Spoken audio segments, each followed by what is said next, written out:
Madison, Wisconsin, home to Wisconsin's Capitol building, the Great Tornado Steakhouse, and hopefully the first Quad 1 road win of the season for your Rutgers Scarlet Knights. Good afternoon, RU, and welcome to the Kohl Center alongside Jake Ostrov.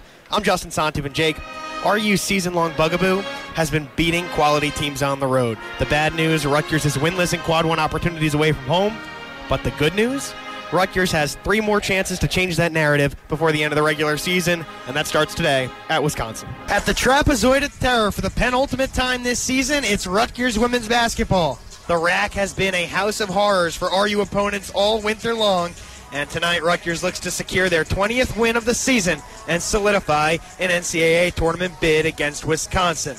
Hello, everybody, and welcome. Alongside Corey Jason, I'm Justin Sontupe. And Corey, after a month of sitting on the bubble, Rutgers finally got their signature statement win in its last time out, a 59-57 page-turner against Ohio State. It's been a season of firsts here for Rutgers, appearing in the AP Top 25 for the first time in 41 years, 10 sellouts for the first time in RAC history, and now chasing their first NCAA tournament bid in 29 years. Halftime at the greatest arena in college basketball, Rutgers leads number 9 Maryland 35-29. Back alongside Jake Ostrov on senior night. I'm Justin Sontupe, and Jake, Rutgers leading Maryland 35-29. The Scarlet Knights have led by as much as 11.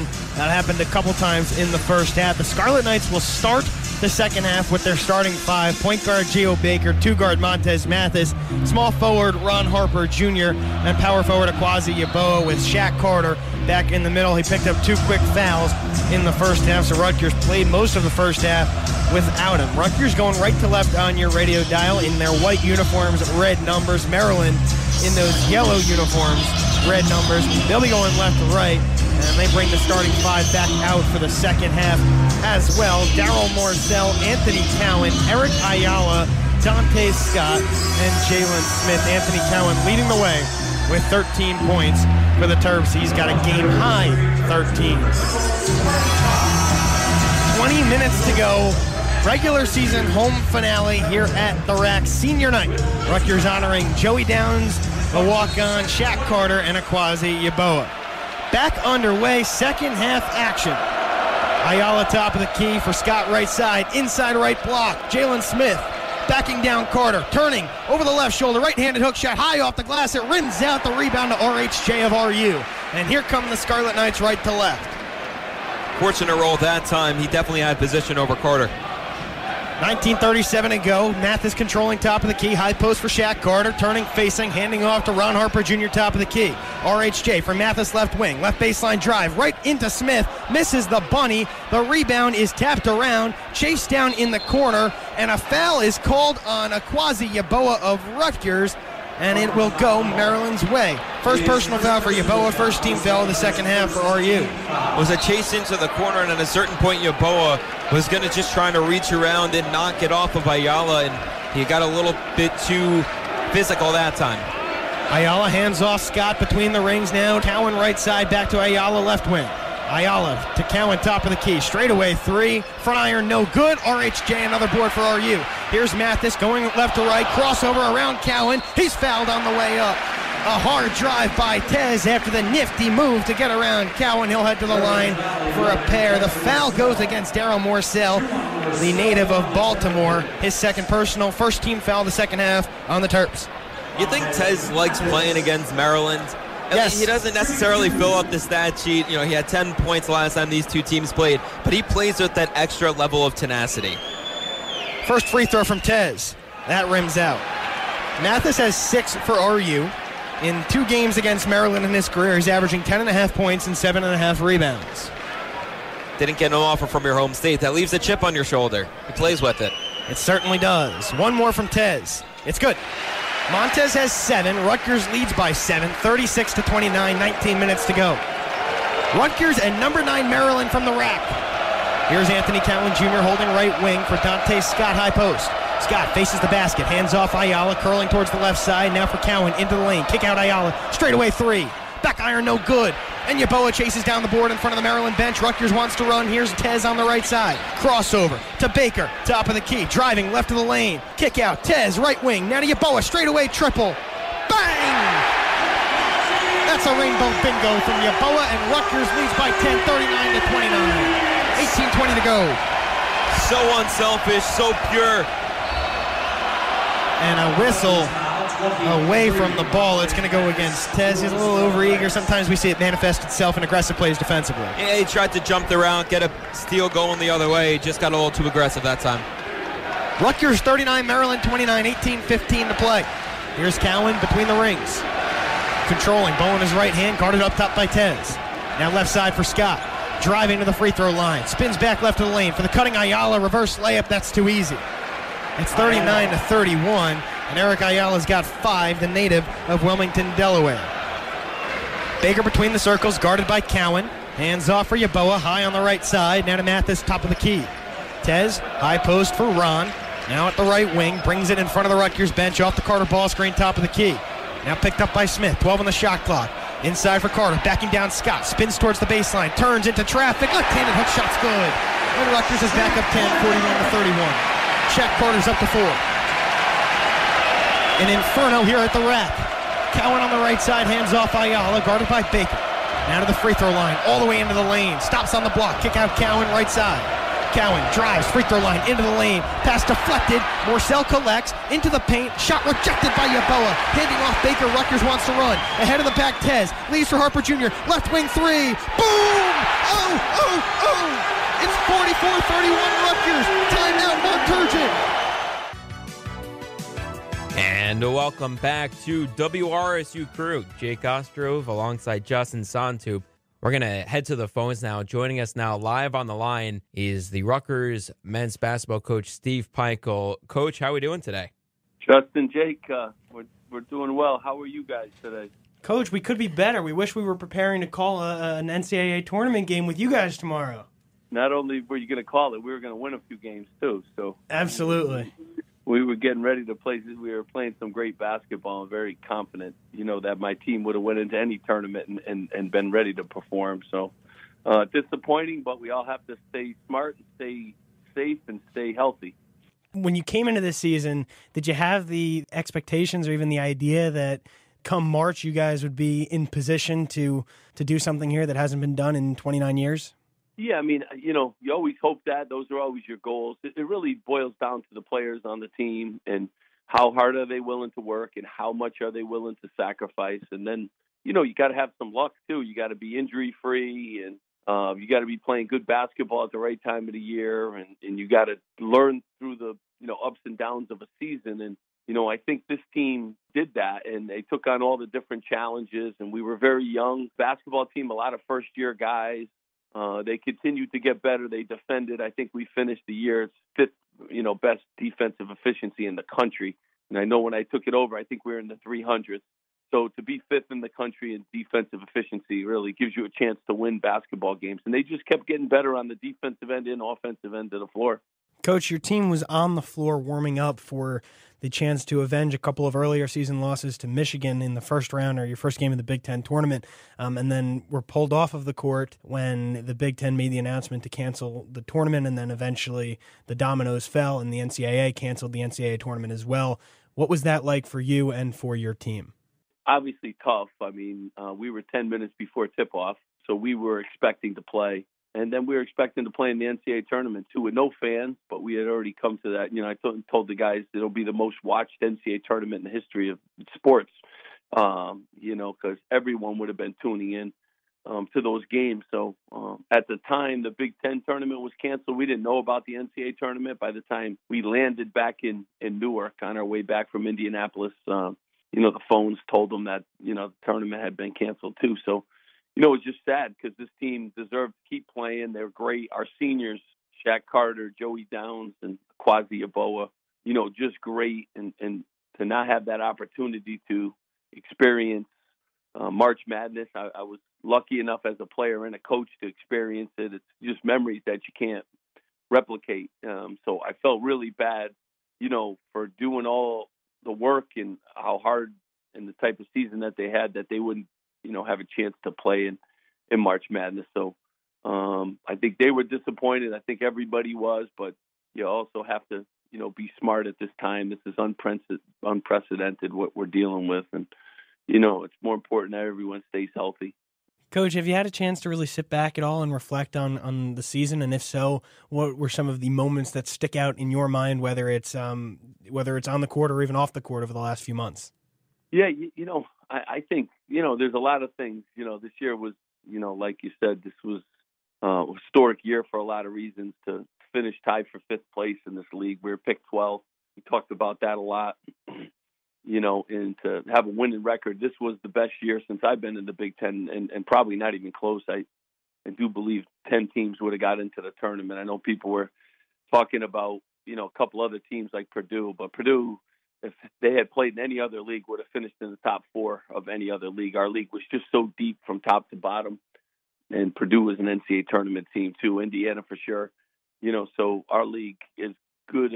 A showing, 11 teams ranked out of 14. The percentages of that are unheard of in any league.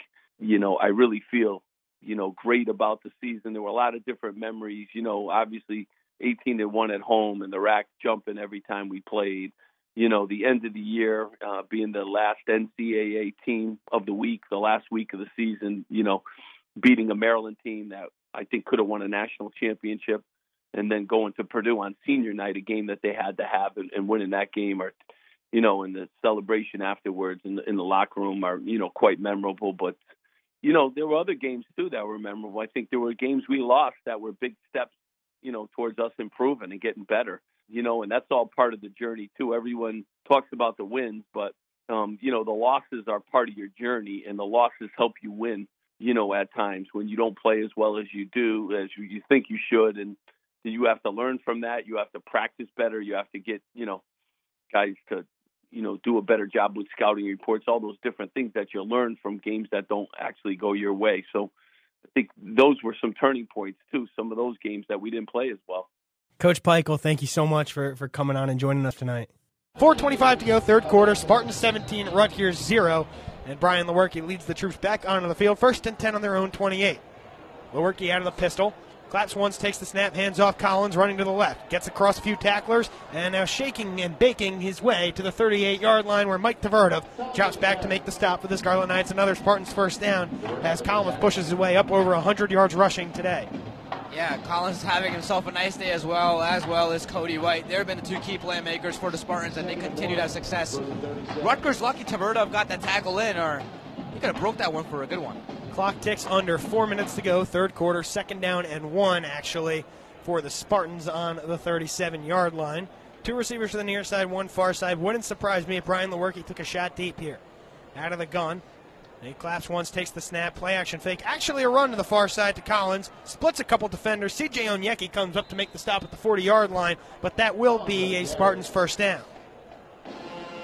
Yeah, Michigan's having a good success running the ball here, and they're running the ball, and they're eventually going to tire out this Rutgers defense, because what we've seen so far all season long is Rutgers defense, they usually on the field much longer than the offenses, and they get torn out by the 4th quarter. Shotgun for Lewerke.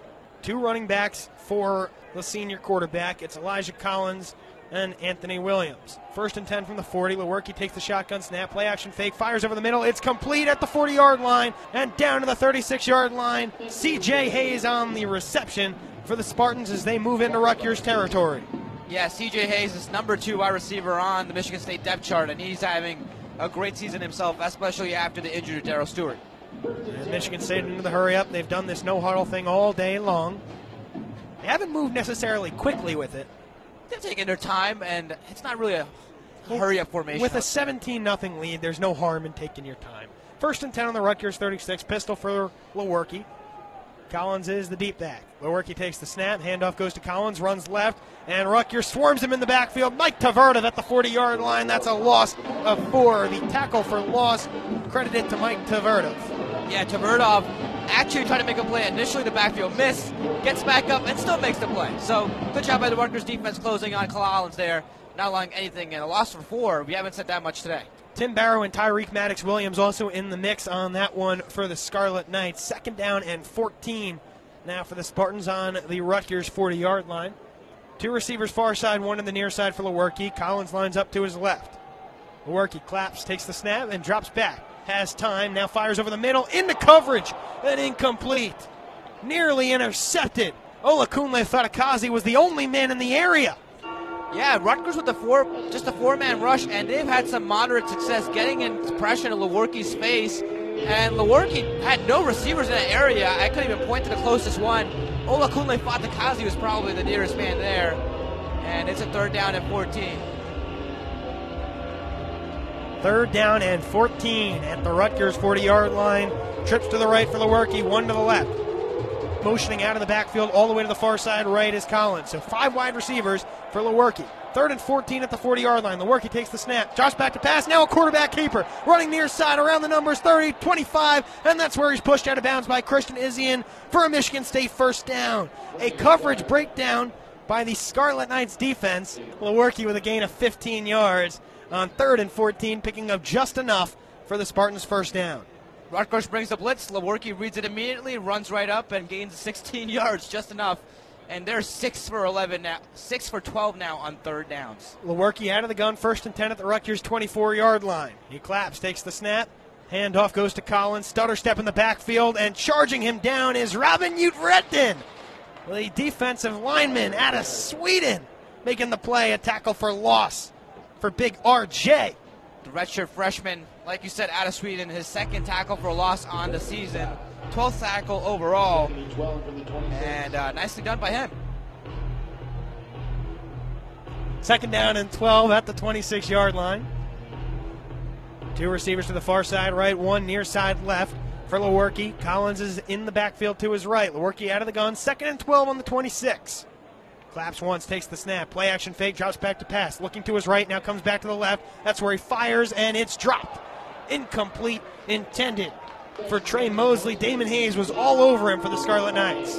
And yet again, we have another 3rd down and 12 coming up. And Michigan State, they're averaging around 50% today, and that's pretty good for 3rd down, as this Rutgers secondary unit has really struggled to keep Michigan State in check, especially on 3rd downs. Another big one coming up here. Field goal from here would be approximately about 44 yards, just at the end of Coughlin's range. 3rd down and 12 at the Rutgers 26. Scarlet Knights showing blitz. 3 receivers far side, 1 to the near side. Lewerke takes the snap, drops back to pass, and another quarterback keeper across the 20. He got to the 19-yard line, but that's not enough for a 1st down. It was Trey Avery who was there first for the Scarlet Knights. That'll bring up a 4th down and 6. And with 30 seconds left in the 3rd quarter, Michigan State could kick the field goal now, or they could wait and let the clock run out and sit on the decision for a little while.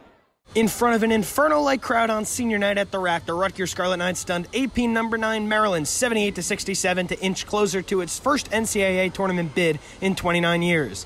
Maryland native Montez Mathis scored 15 points to rally RU, but he called it just another game. Regular game to me. Just try to get a W for my guys on senior night. It was about them, so I just wanted to play as hard as I can for them. And now we got this game done. We just trying to move on to Purdue. Maryland was paced by senior point guard Anthony Cowan Jr. with 19 points, while sophomore big Jalen Smith pitched in 16 and 10 for the Terrapins, which fall to 23 and 7 on the season. Rutgers led by as much as 21 in the second half and improves to 19 and 11 in their breakout campaign. Justin Sontupe, Piscataway, New Jersey.